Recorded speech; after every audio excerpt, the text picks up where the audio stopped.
જય માતાજી, જય દ્વારકાધીશ, હર હર મહાદેવ। કેમ છો ફેમિલી? મજામાં? બસ મજામાં હોય તો આજનો વ્લોગ જોવાનું ભૂલતા નહીં। જો આપણે બસ ઉઠી ગયા, નાહી તો ફ્રેશ થઈ ગયા અને આજે જવાનું છે બારે। નહીં લાવું ક્યાં થઈ ગયો ને તૈયાર? બસ અમે ક્યાં જઈને એ તમને કહીશ નહીં, વ્લોગમાં જોડાઈ રહીજો। અને બસ હવે અમે નીકળી છીએ, પછી મળી। મહેશે તૈયાર થઈ ગયા, એ વહી ગયા છે બારે ગાડી લેવા। હવે બસ આપણે જઈશું।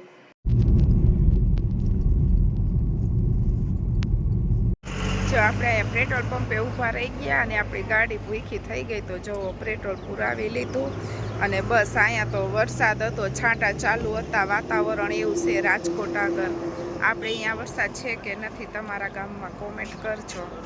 અહીંયા એકદમ ઠંડુ વાતાવરણ થઈ ગયું। જો ભાઈ વરસાદ ચાલુ થઈ ગયો, અમે અહીં જે ઘરેથી નીકળ્યા ને ત્યારે જ આવું વાતાવરણ હતું, પણ આપણે અહીંયા વરસાદ નહોતો। રસ્તામાં અમને વરસાદ નડ્યો, હવે કેટલો આવી ખબર નહીં, ચાલુ થઈ ગયો છે। જો આપણે હવે અહીંયા ક્યાં ગોંડલ આગળ આવ્યા નહીં પોગવા, ગોંડલ આગળ પોગવા આવ્યા ને આપણે અહીંયા ખોડિયાલમાં ઊભા છે, ખોડિયાલ પરોઠા હાઉસમાં ઊભા। એ જો આપણે ગાંઠિયા સંભારણ મગાવ્યો ને બસ હવે બધા નાસ્તો કરશી નહીં। લવાર ભૂખ લાગી ગઈ નહીં? લઉં લઈ લે, જાની ભૂખ લાગી હતી હવારે ચાર પીધો તો, હા એટલે હાલો નાસ્તો કરી લઈ ને વાતાવરણ જો કેવું સાવ વરસાદ આવે એવું થઈ ગયું ઠંડુ। જો અમે અહીંયા ખોડિયાલ હાઉસમાં ઊભા હતા ને નાસ્તો કરી લીધો, હવે પાછી નહીં લઉં તરાઈને નાસ્તો કર્યો। જો મહેશ માવો બનાવે નહીં, માવા તો ભેગા જ હોય। નાસ્તો આયરે લઈ લીધો છે, કેટલો બધો છે આમાં લઉં એ નાસ્તો કર્યો ને તોય પડીકા લઈ લીધા, એને પડીકા બહાર નીકળે એટલે પહેલા હોય બસ।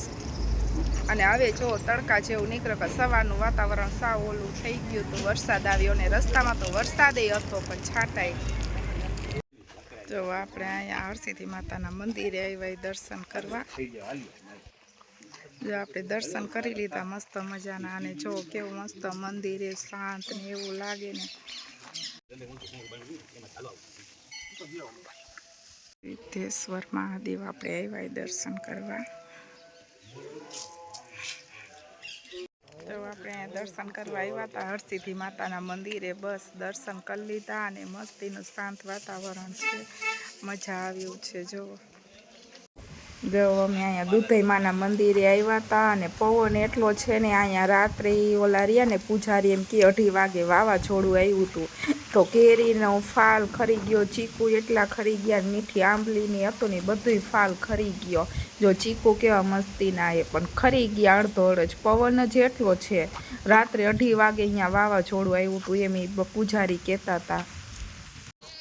તો અહીંયા મસ્તીનો બગીચા જેવું છે, અમે દુધઈમાના મંદિરે આવ્યા ને અહીંયા જો કેવું વાતાવરણ જંગલ જેવું છે, અને પવન તો એટલો એકદમ આવે ને જો મસ્ત વાતાવરણ એ હિંચકા લપસ્યા ને એવું, પણ કોઈ માણા છે નહીં અહીંયા।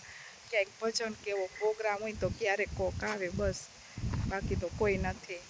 કેવું જંગલ એ જો તમને બતાવું છે ને, અને પવન એટલો એને વાત જવા દે, જાણી કે કેમ વાવાઝોડું આવ્યું હોય એવો પવન છે અહીંયા। એ મજા આવે, શાંત વાતાવરણ છે। બસ આપણે કલાકવાર બેઠા અહીંયા અને હવે નીકળી જવાના છે ઘરે જવા। જો આપણે થોડાક હિંચકા ખાઈ લઈએ, અહીંયા બેઠા એ બસ મજા આવે, મસ્તીનો પવન છે। આ લઉં હિંચકા ખાવા? જો લઉં હિંચકા ખાઈ છે, બે જાય અહીંયા મજા આવે। પવન કેવો હોય? બહુ જ મસ્તીનો પવન, ઠંડો, ઝાડવા એટલા છે ને લીલા પાછા। જો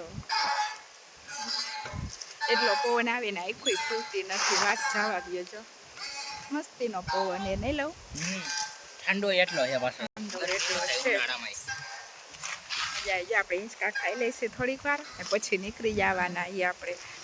જો અહીંયા મસ્તીનો પવન એ દુધઈમાન મંદિર આવ્યા ને કેવા જો પાંદડા નહીં મળે, મજા આવી એમ થાય કે અહીંયા આપણે ગમે એટલી વાર બેહીને તો ઘરે જવાનું મન ન થાય એવું શાંતિ એ નહીં। પવન કેવો જોરદાર, વરસાદ જેવો માહોલ। હા વરસાદ જેવું થઈ ગયું, લઉં ને તમારે મોજ પડી ગઈ નહીં? લઉં કેવો? જો આપણે બપોરે જમીન સુઈ ગયા હતા, ગાડીમાં નીંદર આવી ગઈ હતી, તો બસ હવે આપણે અહીંયા પોગી ગયા મોરબી। બસ 5-10 મિનિટનો રસ્તો રહ્યો, એ થાકી બે જેવા થઈ ગયા। સવારે વહેલા ઉઠ્યા હતા ને તો હવે જો થોડોક રસ્તો બાકી રહ્યો, આપણે ઘરે પોગી ગયા અને બસ એ ઘરે જઈને થોડી વાર આરામ કરશું અને પછી મળી. જો આજ તો જમીન ફ્રી થઈ ગયા અને મહેશે થાકી ગયા હતા તો બસ સૂઈ ગયા છે હવે. અને બસ આપણે હવે આજ તો વહેલા સૂઈ જઈશું. અને બસ તમને આ બ્લોગ કેવો લાગે કહીજો. અમે એને હરસિદ્ધિ માતાના મંદિરે ગયા હતા અને ઓલું બીજું ક્યાં માતાજી લો દૂધરે, હા દૂધઈ માતા અને હરસિદ્ધિ માતાને ગયા હતા અમે. જામ કંડોળા આગળ આવ્યું અહીંયા કણે અમે માનતા પૂરી કરવા ગયા હતા. અને બસ તમને અમારો બ્લોગ કેવો લાગ્યો તો કહીજો કોમેન્ટ કરીને. અને બસ તમને અમારો બ્લોગ ગમે તો લાઈક કરો, શેર કરો, સબસ્ક્રાઈબ કરો. ત્યાં સુધી બધાને બાય બાય, ગુડ નાઇટ.